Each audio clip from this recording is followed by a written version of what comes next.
The moon of Sirith shimmered against the black canvas of space, a barren rock hanging like a silvered ghost between two warring galaxies. Its surface was smooth, almost too perfect. No craters, no scars, only the cold sweep of endless dust. But within the high walls of the crystalline embassy, the peace talks between the Terran Accord and the Velari Dominion were about to begin. Captain Juno Weller stood at the base of the sleek building, the pale blue reflection of Sirith's light catching her dark hair. She adjusted her diplomatic uniform, straightening the black leather gloves that encased her hands. Every inch of her screamed human resilience, soft yet hard, ready for whatever came next. Inside, the atmosphere was tense. Long, slanted windows allowed a glimpse of the alien city beyond, a network of shimmering, silver spires, unlike any human architecture. The Velari loved their high, angular structures. They believed beauty was symmetry. Humans, on the other hand, were more inclined to create with raw, functional intent. It was a difference that spoke volumes, but Juno had little time to dwell on it. Her team had already been briefed. This was not just another peace summit. The Velari feared humanity in a way no one could have predicted. They had faced human weapons in battle, and while the Terran Accord's advanced technology had done its job, it wasn't the missiles or the laser fire that had scared them most. It was the simple, deadly truth of humanity itself. When humans fought, they fought for something greater, for love, for survival, for each other. The Velari couldn't grasp it, and that made them anxious. Anxious enough to launch peace talks on a neutral world. Neutral, in theory. No one was sure if it was a trap. Captain Weller, a soft voice echoed through the hall, and Juno turned to see Minister Maris, a Velari diplomat whose sleek, translucent skin reflected the ambient light. He bowed his head slightly, his eyes narrowing in something that looked almost like disdain.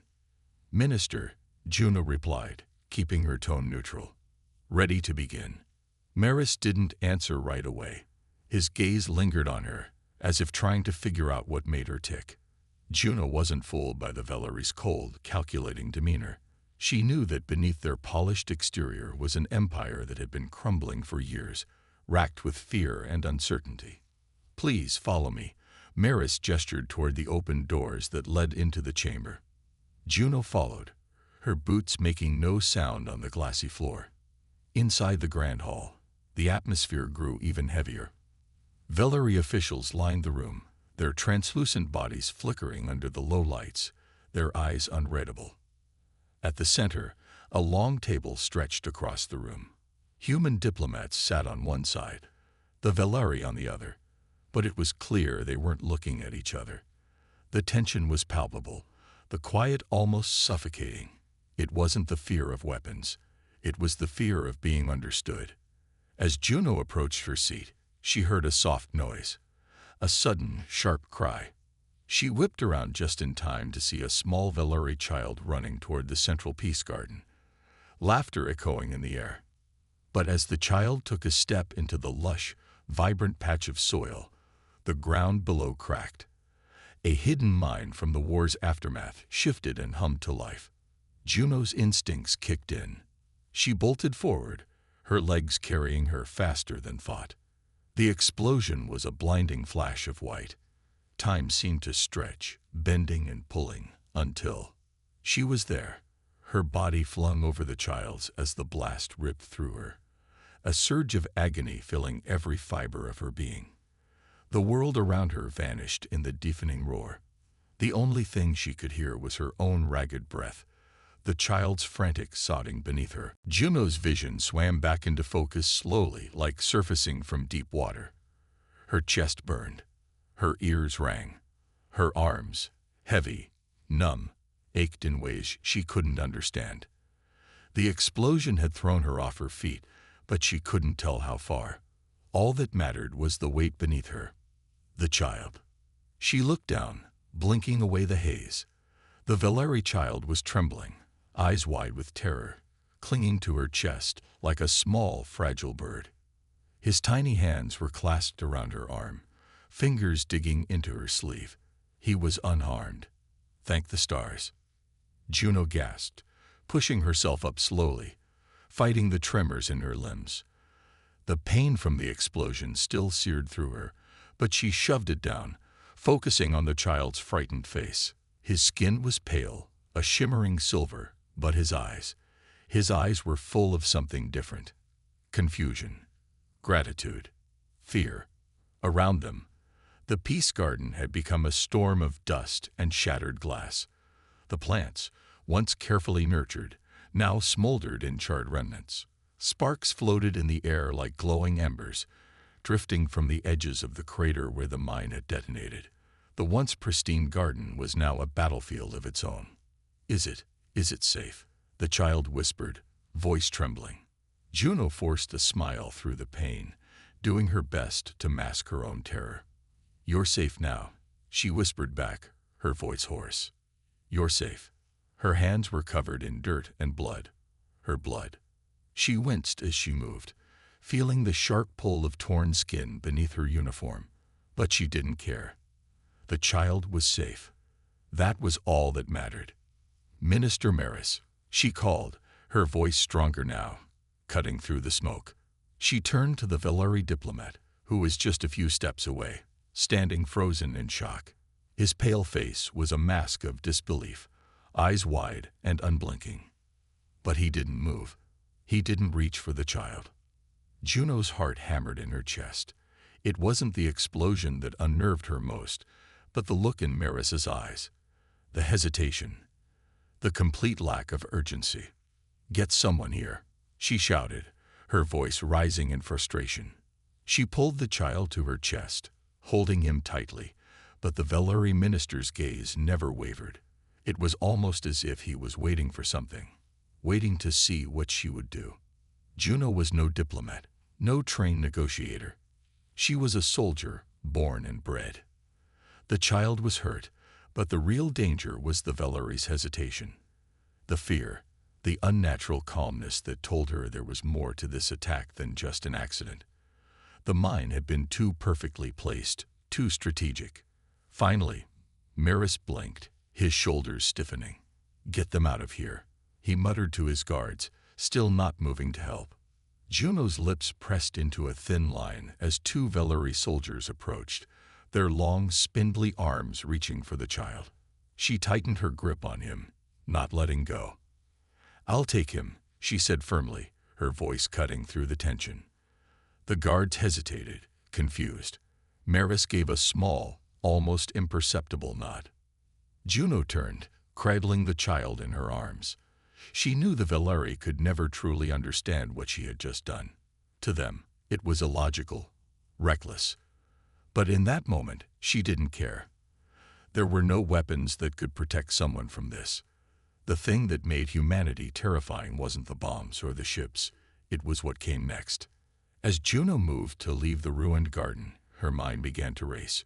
She had saved the child, yes, but the real damage had been done elsewhere. The Velari had seen something in her actions that they couldn't process, something inhuman, terrifying. Humanity. And she had no doubt now. The war wasn't over. It had only just begun. The med bay was quiet, except for the rhythmic beeping of machines and the occasional shift of personnel moving like shadows in the sterile room. Juno sat on the edge of the bed, her wounds bandaged but still fresh, a dull ache throbbing in her chest. The child, whose name she had learned was Kiri, had been cleared of any serious injuries, though the trauma of the explosion had left him shaken. He was still in the room, sitting on a chair across from her, staring at the floor. She glanced at him, her eyes softening. The boy hadn't spoken much since the blast, but she could see his fingers twitching, his mind racing. The Velari child didn't understand what had happened, why she had thrown herself into the path of that explosion. To him, it was an act of sheer madness. Her own thoughts weren't much clearer. What had compelled her to act the way she did? Her training had always emphasized strategy, survival, and self-preservation. Yet in that moment, all of it had faded into the background. It hadn't been a choice, not really. It had been instinct. Pure, raw, human instinct. As she rubbed her temples, she heard the soft click of the door sliding open. A figure entered, tall and composed.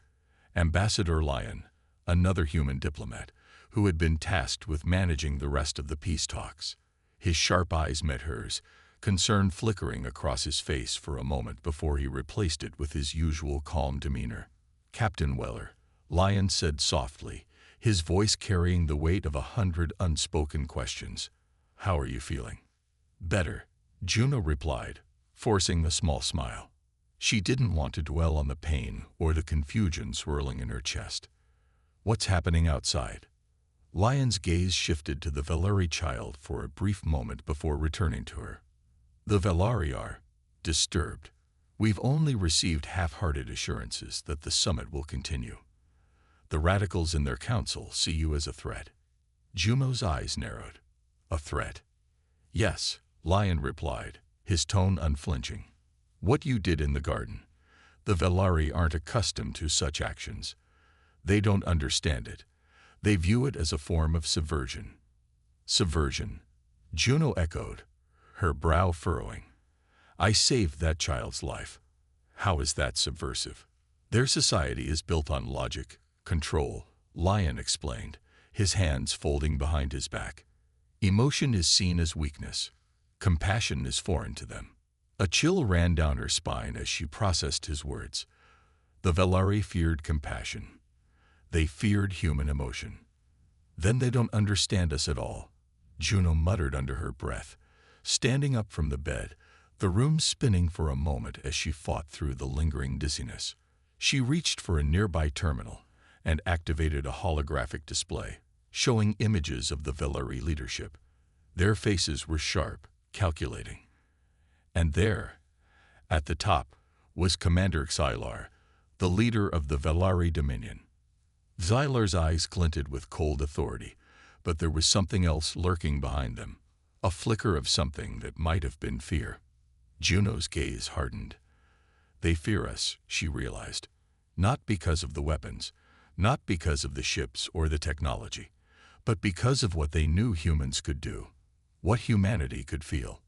"Captain," Lyon said, snapping her out of her thoughts. "There's more. A Velari scientist, one of their leading biologists, has sent an urgent message. He claims that the human ability to empathize is spreading. It's infectious." Juno blinked. "Infectious?" "Yes," Lyon said, a note of disbelief in his voice. "He's calling it the humanity virus. They've studied it for years, observed your kind on the battlefield, and in peace. They think it's something biological, something that makes us more dangerous than any weapon." Juno stared at the glowing display, her mind reeling. She'd always known humanity had a certain something, a drive, an ability to rally together when the odds were impossible. But the idea that it could be viewed as a threat, a virus, was something new. "They're scared," Juno said slowly, her words gaining weight with each passing second. "They don't fear our technology. They fear what we might do with it, what we might do to them, with something as simple as our humanity." Lyon didn't reply immediately, his eyes scanning her face for understanding. He was beginning to understand, too. And just then, the door clicked open again. This time, it was Tyrus, the young Velari rebel who had joined their cause earlier. His eyes met Juno's with a mixture of awe and caution. "I heard what you did," he said, his voice quiet but filled with conviction. "The Council wants you dead, but I think you might be exactly what we need." Juno raised an eyebrow. "What do you mean?" Tyrus stepped forward, his voice lowering. "I think you've just started something, Captain. A revolution. A new kind of war." The tension in the room was unbearable. The Grand Hall, where peace talks had begun only days ago, had become a battleground of words and hidden daggers. The Velari officials sat on one side, their eyes cold and unreadable, while the humans sat on the other, their posture taut with growing frustration. The air felt thick, like the moment before a storm. Juno stood at the front, her hands clasped behind her back, her mind spinning with the consequences of the last few hours. The Velari had officially accused her of endangering the peace. Her act of saving Kiri, the child, had only deepened their fear. And now, in the face of it all, the radicals among the Velari leadership were calling for a decision. Ambassador Lion had been speaking, his voice steady as he tried to negotiate some form of compromise, but it was clear from the sharp glares exchanged across the table that there would be no easy resolution. "I will not tolerate this." Commander Xylar's voice cut through the murmurs, his voice rich with authority, though it crackled with barely contained anger. He stood from his seat at the head of the council table, his angular face unreadable. "Your human unpredictability is a liability. We came here for peace, yet your actions have shown us that you are not ready for it." Juno's gaze locked with Xylar's, the silence between them thickening. He was taller than most Velari, his body built with sleek but powerful muscle, the kind that looked sculpted from the same silvered glass that adorned their ships. But his eyes, they were the eyes of a man backed into a corner. And it wasn't her they feared. It was the idea of humanity, the uncontrollable, messy, unreasonably human thing that existed beneath all their technology, their power, and their control. "We never meant to be a danger," Juno said, her voice rising to meet the challenge. She moved closer, each step purposeful. "But you need to understand that peace doesn't come from suppressing what makes us human." Xylar's eyes flickered with something between contempt and caution. "Then you leave us no choice," he said, his words slow, deliberate. "You and your people will leave Cyrith. Immediately." The room went still. Every eye turned to Juno, watching, waiting for her response. "Leave?" she repeated, her heart hammering in her chest. "You're asking us to leave the negotiations. Your presence is a destabilizing force," Xylar replied. "You've shown us how dangerous compassion can be." Juno's gaze shifted briefly to Lion, who had gone unnervingly quiet. She could see the weight of the decision pressing down on him. The other human diplomats were tense, their faces a mixture of disbelief and anger. "I saved that child's life," Juno said, trying to keep the heat from rising in her voice. "And I'll do it again, if it means we're one step closer to peace. But you?" She pointed at Xylar. "You're choosing fear over humanity. You're choosing control over what could make us stronger." A ripple of discomfort spread through the room. Even the Velari seated around the table seemed to hesitate, though Xylar's iron will was still present. His lips curled into something almost like a sneer. "You are more dangerous than we thought, Captain," Xylar said quietly. "But we are not without mercy." Juno felt the atmosphere change in an instant. A chill swept through the room. She could see it in the eyes of the Velari Council, something darker, more dangerous. "We will allow you and your people to leave Cyrith without harm," Xylar continued. "But make no mistake, you will not be welcome here again. If you refuse, your presence here will be considered an act of aggression." Juno stood motionless, her heart pounding in her chest. The decision was clear. They were at the edge of something irreversible. But what could she do? If they refused to leave, the Velari would have a justification to escalate the situation into open conflict. There was no choice. The room felt colder now. Every movement, every breath seemed like an eternity. Juno looked around at her team. They were scared, uncertain. She had no answers for them. Only one path remained. "Understood," Juno said, her voice steady despite the fire rising inside her. "We'll leave, but mark my words, Xylar. You may think you've won this round, but humanity doesn't walk away so easily, not from something this important." She turned, her heels clicking sharply against the floor as she exited the room, her mind a storm of thoughts. The worst part wasn't the ultimatum. It was the sudden realization that the war was far from over. It had only just begun. The Terran ship hovered just outside Cyrith's atmosphere, a sleek, silent giant against the glittering expanse of space. Juno stood at the helm, her eyes fixed on the swirling surface of the planet below, where the tension from the peace talks still lingered in the air like an unspoken threat. The crew had already packed up, ready to depart, but the weight of Xylar's ultimatum felt like a heavy chain around Juno's neck. She had told herself that leaving would be the smart decision, the logical one. But her heart, her human heart, rebelled against it. She had never been good at walking away from a fight, especially when the stakes were this high. Her fist tightened around the railing as the hum of the ship's engines filled the room. "Captain." Lion's voice broke through her thoughts, low and urgent. He appeared behind her, his expression unreadable. His tall, composed figure was a stark contrast to the fire simmering in Juno's chest. "We've received a communication from Tiraz." "Tiraz?" Juno turned toward him, raising an eyebrow. "The Velari rebel." Lion nodded, his gaze flicking to the control panel. "Yes. He's claiming there's an underground movement within the Velari. A rebellion. They want to work with us." Juno didn't answer immediately. Tiraz had always been a wild card, a risk, but his actions had spoken louder than words. He had sided with humanity when his people had turned their backs on them. He had seen the cracks in the Velari system, and unlike most of his species, had chosen to stand against it. "Put him through," Juno said, her voice steady, though she felt the stirrings of something dangerous rise inside her. The opportunity to strike back at the Velari's control. This was it. But it wouldn't come without a cost. The screen flickered to life, revealing Tiraz's face. His sharp, silver eyes met hers, burning with the same rebellious fire she had seen when they first crossed paths. "We have to move fast," Tiraz said, urgency in his voice. "Xylar's hold on the Dominion is weakening. His radicals are making a power grab. But there are still factions that want change. Real change." Juno crossed her arms, weighing his words.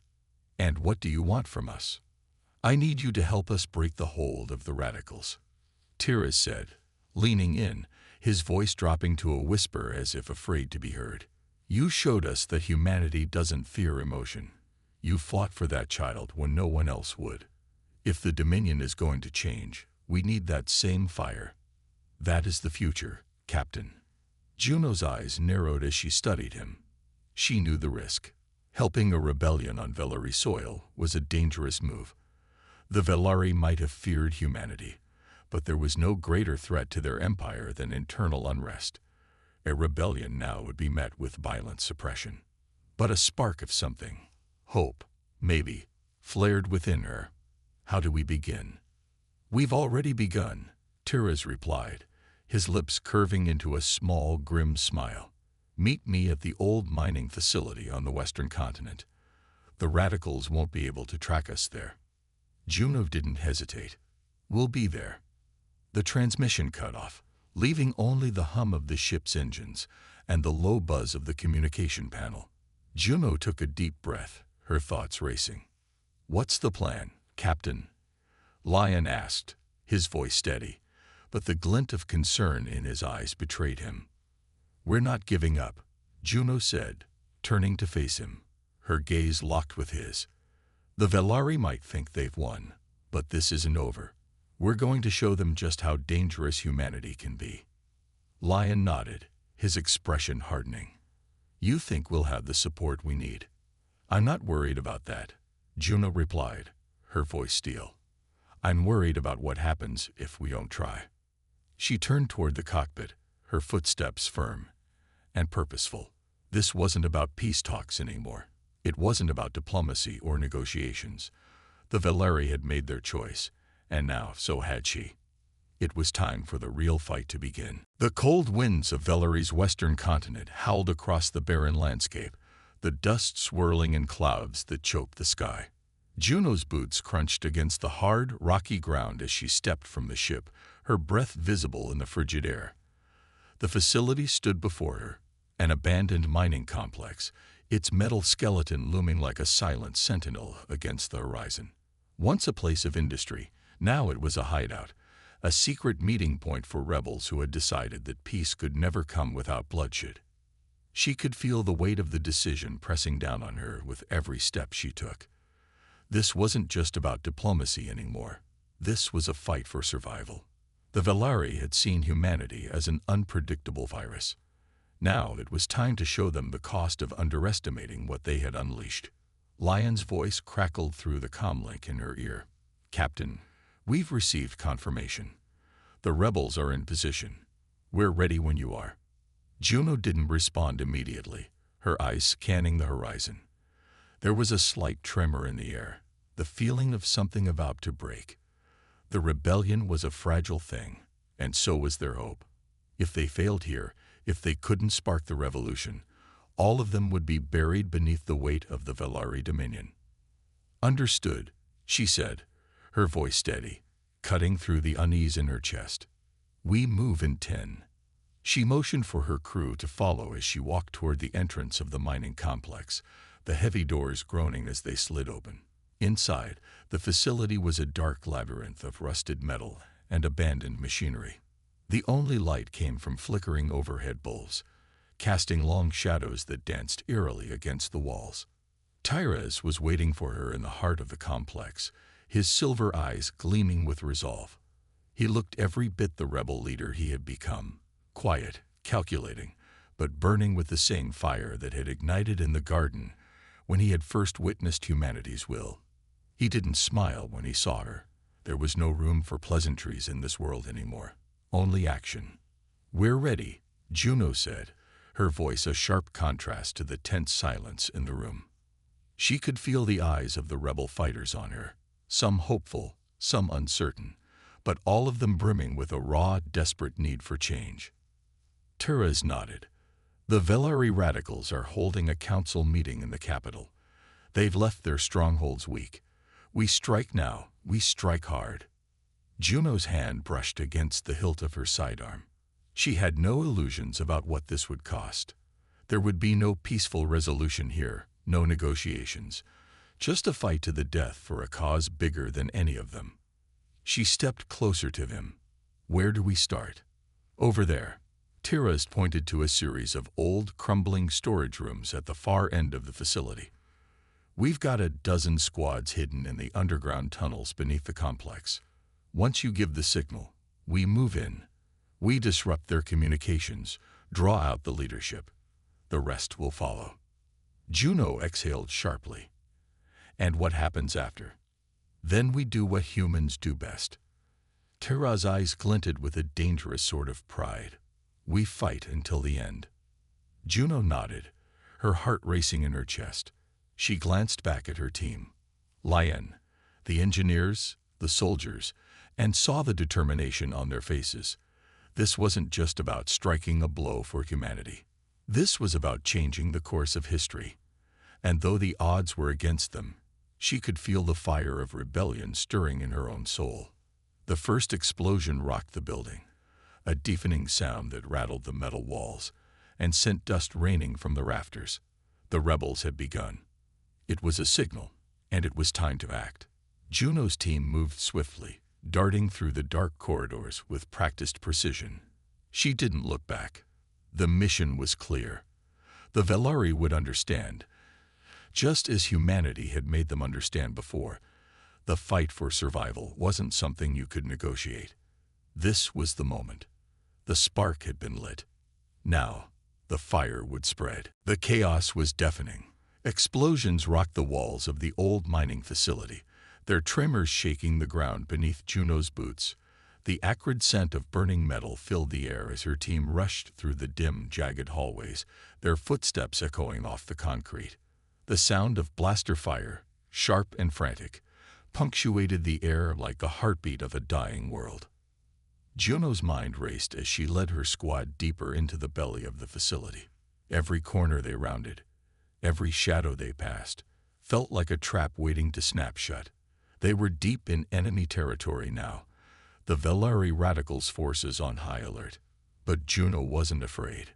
She had walked into the fire before, and she had always come out stronger. "Captain," Lion's voice crackled over her earpiece, "we've secured the eastern tunnel. The rebels are pushing forward, but they're running into resistance. Hold them off." Juno commanded, her voice tight with urgency. "We're almost there." Ahead of her, the sound of rapid footsteps grew louder. She motioned for her team to slow down and take cover. The rebels weren't the only ones in this complex anymore. The Velari radicals were already moving to contain the uprising. Her heart pounded as she pressed her back against the cold wall, the blaster gripped tightly in her hand. The tension in the air was thick, like waiting for a storm to break. Then it happened. A pair of Velari soldiers appeared around the corner, their sleek armor gleaming under the flickering lights. They didn't see Juno's team in time. With one fluid motion, she raised her weapon and fired. The first soldier crumpled to the floor with a muffled thud. The second barely had time to react before Lion was on him, a swift strike knocking him unconscious before he could raise his weapon. Juno exhaled sharply, but there was no time to savor the small victory. They needed to keep moving. "Keep it tight," Juno ordered, her eyes scanning the dimly lit corridor ahead. They weren't far from the central control room, where the radical leaders were coordinating the Velari's response to the rebellion. That was their target. They reached the control room's entrance, a massive steel door reinforced with security codes and Velari encryption. Juno stepped forward, and with a quick swipe of her hand, a small device appeared from her pocket. She plugged it into the terminal, watching as the encrypted access codes blinked on the screen. 2 minutes, Juno muttered under her breath, her fingers flying over the device's keys. The door would open soon. They would get inside, disrupt the leadership, and make their escape. But the cost was already mounting. Every explosion, every fight, every moment they spent inside the heart of the Velari stronghold pushed them closer to the point of no return. Suddenly, a loud bang echoed from down the hall. A group of Velari soldiers charged toward them, their footsteps heavy and determined. They'd found them. "Not good," Lion said, taking a defensive position by the door. His eyes met Juno's, his expression hardening. "We can't wait here." "We don't have a choice," Juno replied. "We need that door open. Now." The seconds ticked by like hours. The Velari were close, too close, and she could feel the tension in her bones. The battle outside had escalated, and there was no telling how long the rebels would hold their ground. It was now or never. Another explosion sounded, closer this time, shaking the entire facility. The door clicked open, the heavy metal groaning as it slid away. Without hesitation, Juno signaled her team forward. They moved as one, weapons raised, eyes sharp, ready to face whatever lay behind that door. Inside, the room was illuminated by harsh lights, the Velari leaders seated at a long table, their shocked faces frozen in disbelief. They hadn't expected this, hadn't anticipated the ferocity of the rebellion. But there was no turning back now. Juno's voice rang out as she stepped into the room, her confidence radiating through every word. "The Velari Dominion ends today." The first shots fired, and the room erupted into chaos. The room exploded into chaos the moment Juno stepped across the threshold. The sharp crack of blaster fire shattered the air, sending sparks flying as the Velari leaders scrambled to react. Juno's eyes locked onto their faces, their disbelief palpable, but there was no time for hesitation. She raised her blaster, firing 2 quick shots. The first hit the Velari officer at the far end of the table, sending him crashing to the floor. The second caught a woman in the shoulder, her scream echoing through the chamber as she collapsed. The others scattered, trying to find cover, but they were too slow. "Move," Juno shouted, her voice cutting through the noise like a whip. Her team surged forward, weapons raised, pushing through the smoke and confusion. Every corner of the room was alive with gunfire, the flickering lights casting long shadows over the faces of the fallen and the desperate. Lion was at her side, his expression cold, his movements swift and efficient as he took down another soldier advancing from the left. The sound of his blaster echoed in her ears, but it was drowned by the steady thrum of adrenaline pulsing in her veins. There was no room for doubt. Not now. The Velari leader at the head of the table, a tall, imposing figure with sharp, angular features, rose to his feet, his face a mask of fury. He held a weapon, its sleek design unlike any Juno had seen before. A weapon that pulsed with power, its energy crackling ominously as he leveled it at her. "You think you can defeat the Dominion?" His voice was low, almost mocking. "You are nothing more than insects, crawling at our feet." Juno's breath caught in her chest as she leveled her blaster at him. "No, we're the ones who will end your reign." Before she could pull the trigger, the room was filled with another explosion, this one so close that the floor beneath them shook. The walls buckled, and the ceiling cracked, sending shards of metal and debris flying. The Velari leader stumbled back, momentarily disoriented, and that was all Juno needed. She fired. The shot rang out, striking him in the chest.